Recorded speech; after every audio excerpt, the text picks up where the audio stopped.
This video was created for a learning purpose in Future Careers Bridge program. In this video we talking about COVID pandemic and paralysis of youth in Sri Lanka. When the world faced various challenges due to the COVID-19 pandemic, especially as far as the education of the youth is concerned, the students have begun facing their exams without proper training and proper preparation.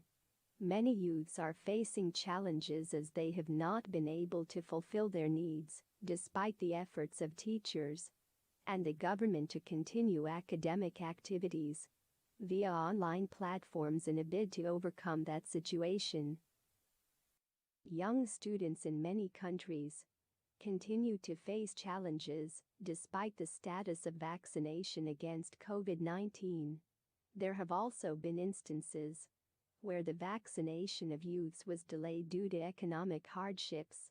However, the fact that those countries vaccinated their youth to the best of their abilities is commendable. Also, the youth in those countries have lost their jobs as a result of the spread of COVID-19. This situation can be witnessed in Sri Lanka at present.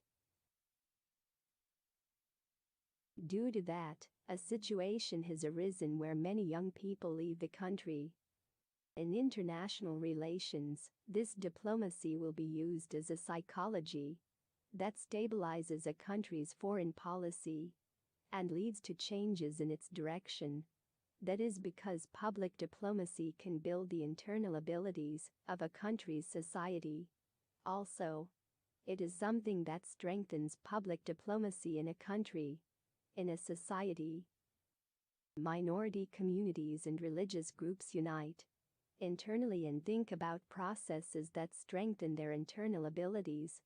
And all societies must unite and pay attention to processes that make it possible to build Sri Lanka's public diplomacy at the international level. Attention should be paid to how migrant societies, especially migrant youths, can be used in these processes.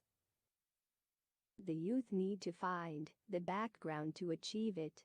We all must acknowledge the fact that ethnic, religious, cultural and linguistic diversity, as well as multicultural structure, are unavoidable in Sri Lanka's culture. Policymakers must focus on recreating the social system, which is based on democratic moralities necessary to eradicate biased systems, social law, and fundamental rights for the future generation. Both the youth and youth organizations need to think broadly about how they can strengthen their rights and basic welfare within a democratic structure.